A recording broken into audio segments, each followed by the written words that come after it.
Ekaro gbogbo ọmọ Kaaro Ojiire season ẹ̀wà ló ń kí n bí ọ̀rọ̀ pàtàkì ni wọ́n tún fẹ́ fi tó wa létí àwọn ọ̀rọ̀ tó wúwo àmọ́ sísọ náà ni ara ti sọ inú mi dẹ̀ dùn fún àwọn gbèsè tí máa fi hàn yìí àmọ́ mo kàn fẹ́ rán wa létí ẹni tí wọ́n pa tá à ń gbọ́ ní ọ̀sẹ̀ bí ọ̀sẹ̀ méjì sẹ́yìn tí wọ́n dẹ̀ ti sin òkú wọn sí kí Ọlọ́run fọ̀run kẹ́ wọn Olóògbé Yomi Olukoju aka Baron òun ni ẹ̀ ń wò yìí ṣé ọmọ yẹn so òun ló wà ń dúró yìí àwọn Fúlàní wọ́n sọ ọ́ di olóògbé wọ́n pa á òun náà yìnbọn fún ṣẹ́mọ̀ kó a fi ọta àbọ̀n yẹn tí wà nílẹ̀ àfihàn yìí òun rèé o olóògbé wọ́n sọ ọ́ di olóògbé ìyàwó àtàwọn ọmọ mẹ́rin ló kólẹ̀ o ìyàwó ló wà láàrin yìí àwọn ọmọ mẹ́rin òun lẹ̀ ń wò yìí o ìkan rèé ìyàwó ọmọ tó kéré jù àtẹlé náà àwọn mẹ́rin náà wà ń dúró ṣọ́rọ́ mi yé yín irú àwọn kan báyìí ó dẹ̀ jẹ́ pé ó jẹ́ kó dùn wá àti ìrí ìgbésẹ̀ àwọn ìjọba lórí pé wọ́n ràn wọ́n lọ́wọ́ ara àwọn tó ń sọ fún yín pé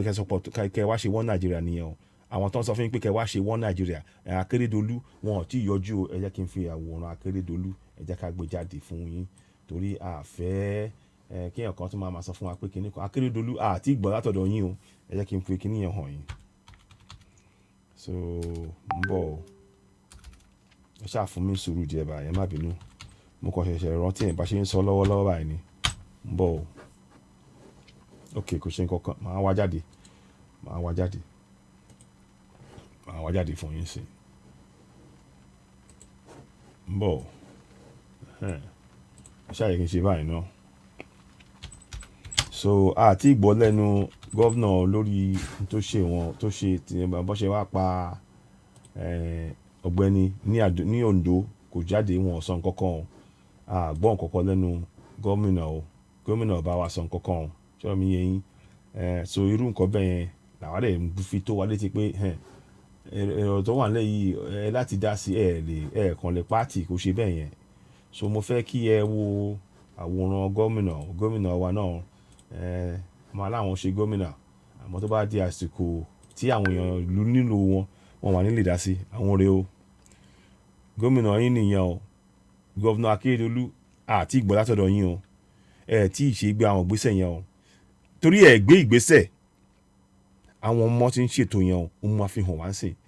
ètò tó yẹ kí gómìnà wa máa ṣe òun làwọn aráàlú ń ṣe o gómìnà ló yẹ kó ṣètò pé wọ́n ṣe pa àwọn èèyàn mi yìí o kò bọ́ sí o kò bá a mú rárá àfẹ́ kó dẹ̀ gbégbèsè àmọ́ ṣe ti di pé ìtàn ló máa bá wa máa pa ó máa pàtàn ni torí náà ẹ jẹ́ ká wá wo ìgbésẹ̀ táwọn àwọn ọmọ wa ti gbé ẹ máa wo àdèkí wọn akí gbogbo àwọn tó ń gbé ìgbésẹ̀ yẹn pátápátá lápapọ̀ wọ́n ti ré àwọn oko gbogbo àwọn igbó tí àwọn Fúlàní tó ń sá sí yẹn wọ́n ti ré gbogbo ẹ̀ wálẹ̀ wọ́n ti lọ ré ládùúgbò wọ́n ṣe láàrin ara wọn ni wọn ò dúró de gómìnà dẹ̀ ló yẹ kó dẹ̀ máa pèsè ìdáàbòbò fáwọn èèyàn àwọn tó máa ní kẹ́ wá dìbò nígbà bá di àsìkò tí ìṣòro bá dé nírí wọn àwọn àpẹẹrẹ rẹ o ẹ jẹ́ ká tẹ̀síwájú ká gbọ́ ọ̀rọ̀ tí àwọn ọmọ wa ṣe ní orílẹ̀ Ondo ní ilẹ̀ ìpínlẹ̀ Ondo state a kí wọn fún wọn kú iṣẹ́ takuntakun a kí wọn gidi gan ni ẹ jẹ́ ká tẹ̀síwájú.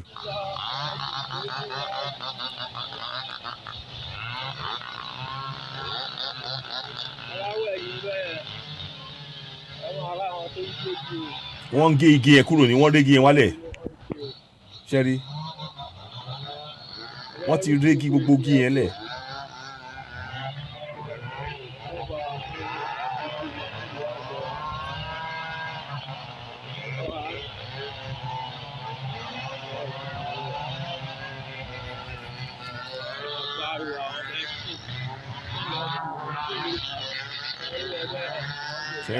ṣe ń ràn so ìkan bẹ́ẹ̀ yẹn a máa tún play kejì sí i akí alàgbà tẹ́ ń wò yẹn wà lára wa tó wà nínú Odùduwà TV radio akí yẹn alàgbà mi ìfẹ́ dárúkọ wọn akí yẹn kẹ́ kú iṣẹ́ takuntakun ẹ ṣeun fún bẹ́ẹ̀ ṣe mú ìròyìn wá sí etí wa àwọn wà lára wa àdè kí wọn kú iṣẹ́ takuntakun àmọ́ àdé dárúkọ wọn ẹ jẹ́ kí n wá ìkejì fún yín ká tún wá tẹ̀síwájú iṣẹ́ takuntakun iṣẹ́ ribiribi ló ń ṣe ó dẹ̀ kó yé wa kí gbogbo ẹ jẹ́ ká gbégbèsè yẹn ká gba òmìnira ìtorí ibi tí àwa ń sìn ó ti kọjá sísọ ṣíṣe ló kàn báyìí ṣọ́rọ̀ mi yẹn ṣíṣe ni ẹ jẹ́ kí n gbé jáde báyìí fún yín kẹwàá rè so apá kejì ẹ̀ ni máa fi hàn yín sìn iṣẹ́ tó ń ṣe ń bẹ̀ yẹn jẹ́ kí n fi hàn yín o apá kejì iṣẹ́ yẹn ni.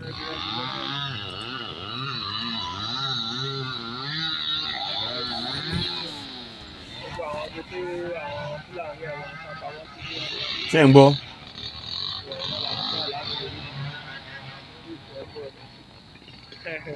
Action.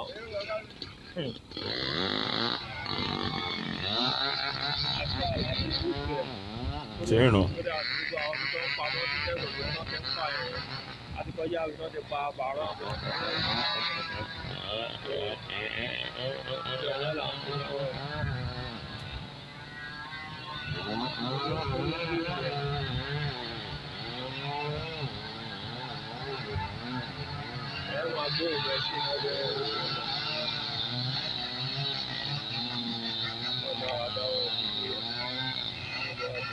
gbogbo wọ́n ti rí gbogbo àwọn igi yẹn bọ́ pé kó bọ́lẹ̀ wọ́n ti gbé wálẹ̀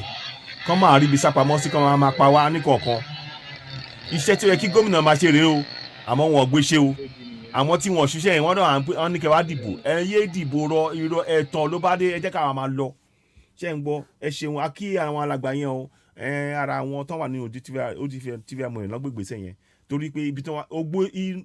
igbó tí wọ́n pa Baron sí inú igbó yẹn wọ́n ti lọ rí gbogbo ibi tí àwọn Fúlàní tán lè sápamọ́ sí wọ́n rí gbogbo ẹ̀ lẹ̀ ẹ̀rí iṣẹ́ tán ṣe irú nǹkan báyìí irú àwọn ìgbésẹ̀ báyìí làwọn á fẹ́ máa sọ̀rọ̀ ń pa ẹ̀ ṣẹ̀rí ó dáa ká sọ̀rọ̀ á lè sọ̀rọ̀ àmọ́ ìgbésẹ̀ pé láti pèsè dáàbòbò ní àdúgbò òun gan ìgbésẹ̀ yìí gangan ni ó yẹ kí gbogbo àwọn aládùúgbò míì tó kù kọ́ ṣe ǹjẹ́ iṣẹ́ mọ́gbó tó aládùúgbò yín tó bá ṣe ṣètò kẹrẹ gbogbo yẹn lẹ̀ irú àwọn nǹkan báyìí ló yẹ ká ṣe irú nǹkan báyìí akódà ó tiẹ̀ múnú wa dùn pé àwọn èèyàn ń gbé ìgbésẹ̀ pẹ̀lú lórí ti 5 million petition yẹn náà ẹ jọ̀ọ́ ẹ má gbàgbé ẹ máa sign petition o ẹ jọ̀ọ́ ó ṣe pàtàkì bá túbọ̀ máa sign ẹ̀ ó ṣe pàtàkì gan-an ni adúpẹ́ pé a ti wọ 5 million yẹn síbẹ̀síbẹ̀ ká túbọ̀ máa sign ẹ̀ ẹ ṣeun àmọ́ mo kàn ní kí a mú eléyìí wá fún gbogbo ọmọ Kaaro Ojiire ká rí pé nítòótọ́ àwọn ọmọ wa náà àwọn tó wà ń lé díẹ̀díẹ̀ nu wa wọn ò dúró lásán àwọn náà ń gbé ìgbésẹ̀ irú nǹkan báyìí ló ká máa ṣe a ti mọ̀ pé àwọn gómìnà wa àwọn gómìnà ọ̀rọ̀ ni àwọn senators àwọn house of irọ́ ni gbogbo wọn pa ó kù sí ọwọ́ àwa ọmọ ọlẹ̀ ká wá dáàbò bo ara wa ká pèsè bá ṣe máa dáàbò bo ara wa ká ṣe ètò yẹn kó dẹ̀ múnádóko bí àwọn ará Ondo ṣe ń ṣe níbàyí níbi tí wọ́n ti gbé pa mayor Olukoju Yomi Olukoju aka Baron Yomi Olukoju aka Baron kí Ọlọ́run fọ̀run kẹ́ a dúpẹ́ fún iṣẹ́ tó ń ṣe irú àwọn akọ̀bá ìlú ẹ̀ka máa rí ẹ jẹ́ ká máa gbé ìgbésẹ̀ lápapọ̀ wa ṣe rí àwọn àdúgbò wa ó kù sí ọwọ́ wa ká pèsè ìdáàbòbò yẹn torí ẹ má dúró ìjọba kódà ìjọba gan ló ń rán àwọn tó ń ṣe wá léṣe ló ń rán wọn wá ẹ jẹ́ ká wá dáàbòbò ra wa sọ̀rọ̀ mi yé yín inú mi dùn láti rí ọ̀rọ̀ yìí inú mi dùn láti gbé wá síwájú gbogbo ọmọ Kaaro Ojiire àwọn tó ń dẹ̀ bá wa gbé ètò yìí wá tó ń dẹ̀ sọ ara àwọn ọmọ Ondo TV amòmẹ̀ ni àdẹ̀dúpẹ́ mi ò ní dárúkọ wọn torí mi ò fẹ́ ẹmọ sọ̀rọ̀ mi yé yín àmọ́ ẹ ṣáà ti rí pé wọ́n sọ̀rọ̀ yẹn wọ́n dẹ̀ gbé ìgbésẹ̀ yẹn irú àwọn kan báyìí lè fẹ́ máa gbé jáde lórí àwọn ètò wa torí ó ṣe pàtàkì gbogbo iṣẹ́ tí àwọn èèyàn wa ń ṣe lórí ọ̀rọ̀ ìdáàbòbò àti ká lè tẹ̀síwájú ká dé ilẹ̀ òmìnira wa náà gbogbo alápapọ̀ a níṣẹ́ láti ṣe lórí ọ̀rọ̀ yìí kì í ṣe pé ẹ má dáadáa àwọn kan àbí méjì gbogbo wa pátápátá ló kàn gbogbo gbèsè bá dẹ̀ gbé lápapọ̀ ẹ jẹ́ ká ṣe níṣọ̀kan ká gba òmìnira yìí àrùjì báyìí lọ Citizen wa ló kí láti Odùduwà TV Radio mo kí gbogbo ọmọ Kaaro Ojiire kò ní sí wa kò ní rẹ̀ wa òmìnira yìí yóò ti tẹ̀ wá lọ́wọ́ ẹ jẹ́ ká tẹ̀síwájú ẹ ṣeun ó dìgbà kan náà ó dàbọ̀.